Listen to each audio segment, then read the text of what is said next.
Sabe aquele filme de terror que promete dar muito medo, mas só entrega aquele monte de clichê safado pra assustar a gente? Como um som alto que surge de repente ou um monstro que aparece no reflexo do espelho, naquele momento onde o protagonista fecha aquela portinha onde fica as escovas de dente? Pois essa técnica ordinária criada há milênios para nos assustar se chama jump scare, que significa pulo de susto. É basicamente a técnica mais detestada e subestimada dentro do gênero de terror, usada até a exaustão por roteiristas preguiçosos que não sabem como criar medo de verdade. Mas se liga nisso, existem alguns filmes de terror que sabem usar este tipo de mecânica com qualidade. E um projeto científico chamado A Ciência do Medo criou uma lista com os filmes mais assustadores de todos os tempos. E dentre eles, apenas 4 filmes que focam nessa técnica de jump scare aparecem entre os top 20 filmes mais assustadores. Quer saber quais são esses filmes e por que eles merecem o seu respeito?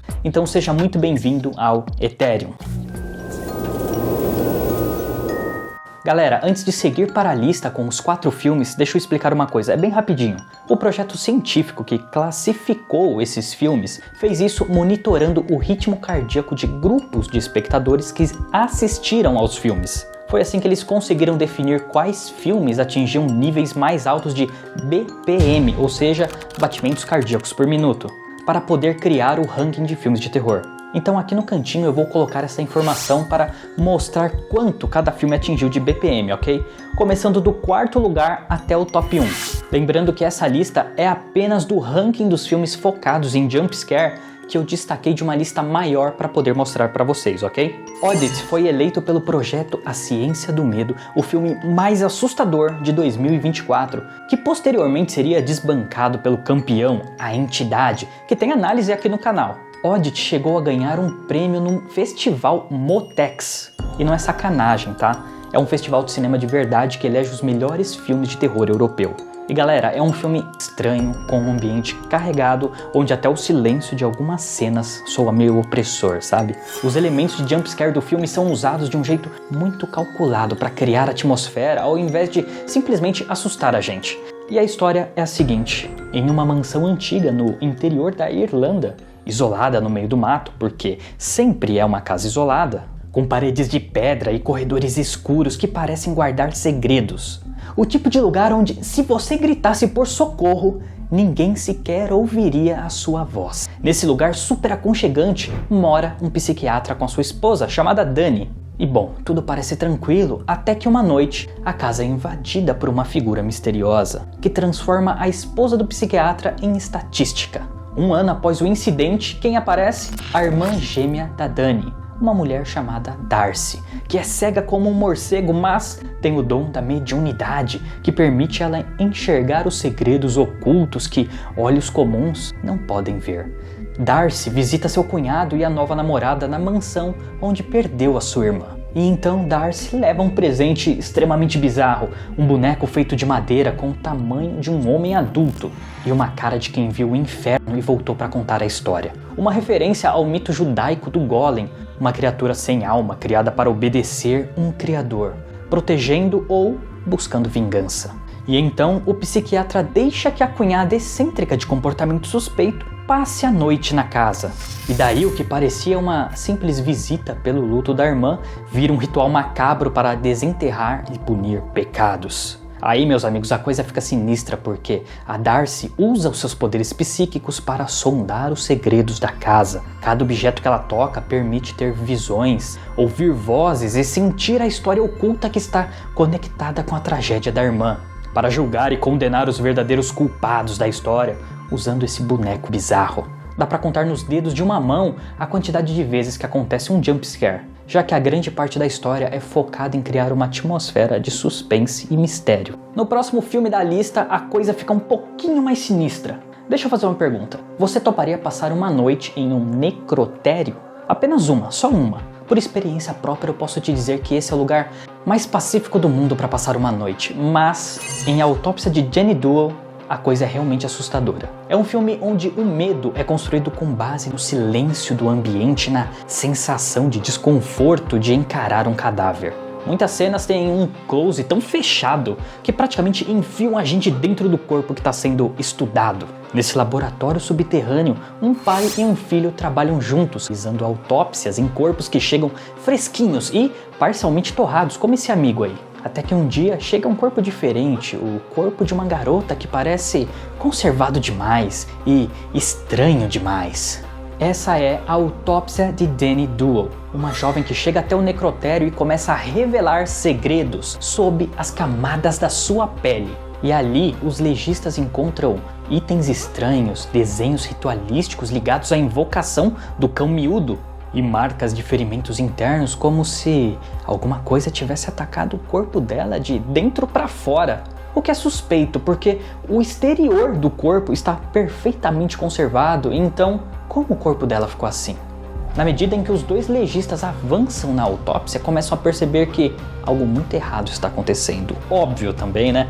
Estranho seria se eles não percebessem. As paredes do necrotério começam a ecoar sussurros, enquanto as portas se trancam com eles sozinhos lá dentro.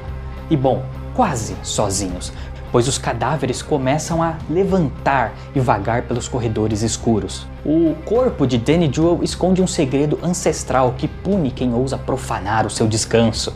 E não estamos falando de uma vítima, mas de um receptáculo de algo maligno. Um ponto interessante é que esse nome, Danny Duell, que a garota recebe quando chega no necrotério, não é o nome dela. Danny Duell, para quem ainda não sabe, é um termo, ou chame de codinome, que é usado para classificar em alguns países europeus um corpo feminino que não possui identidade. No caso, se fosse um homem, o nome seria John Duell. Por isso o filme recebe o título de Autópsia de Danny Duell, que durante o filme você vê aparecendo escrito em alguns lugares, embora ele não seja falado. E aqui no Brasil optaram por usar apenas o termo desconhecida para se referir à garota durante a tradução do filme. Agora vamos lá para o próximo filme. Agora imagine que em um dia simples como hoje, depois de assistir esse vídeo, você encontra na sua casa um livro infantil que você nunca viu na vida. Seria estranho e provavelmente você não daria muita atenção, certo? Mas e se esse livro fosse um pouquinho mais do que estranho? Então se liga nisso.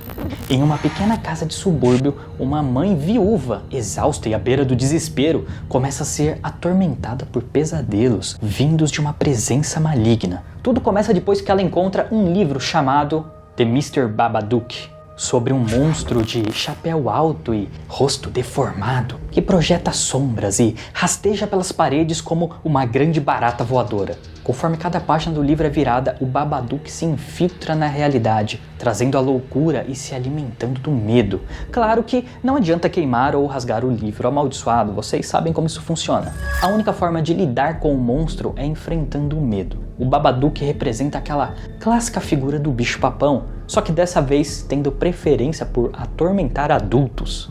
Os momentos de jump scare do filme são extremamente pontuais, como uma lâmina bem fria que encosta na pele sem aviso. O interessante é que o susto não termina em si mesmo, tá entendendo? Como por exemplo, um grito que dá um choque, mas ele passa rápido. Aqui não é bem assim. O jump scare ajuda a continuar construindo a tensão. Sabe aquele tipo de medo que parece claustrofóbico? Que quer dizer que ele não é estupidamente intenso, mas é forte o suficiente para não te deixar ter um alívio. Ele se prolonga por um longo tempo.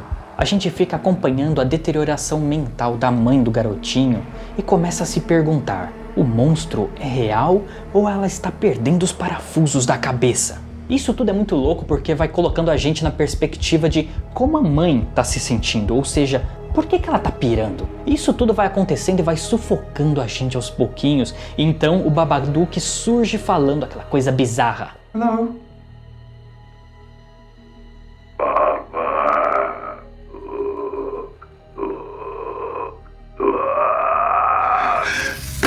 Você já imaginou como seria pegar uma DST sobrenatural? Talvez em um encontro com alguma entidade do outro mundo? Para o seu bem, espero que não, porque isso seria muito esquisito. Mas essa é a premissa de A Corrente do Mal, onde uma jovem chamada Jay tem um encontro que vamos chamar apenas de romântico, ok? Com um cara no banco de trás do carro. E então ela contrai um tipo de vírus sobrenatural que faz uma coisa seguir ela por onde vai, com o objetivo de despachar a Jay para a terra do pé junto. A parte realmente interessante é que o suspense do filme não conta com uma trilha épica de terror e não tem uma perseguição muito dramática, apenas o silêncio e a perspectiva perturbadora de passos se aproximando, pois a coisa nunca corre, ela não voa, ela não pula, não atravessa paredes, ela só anda devagar e sempre.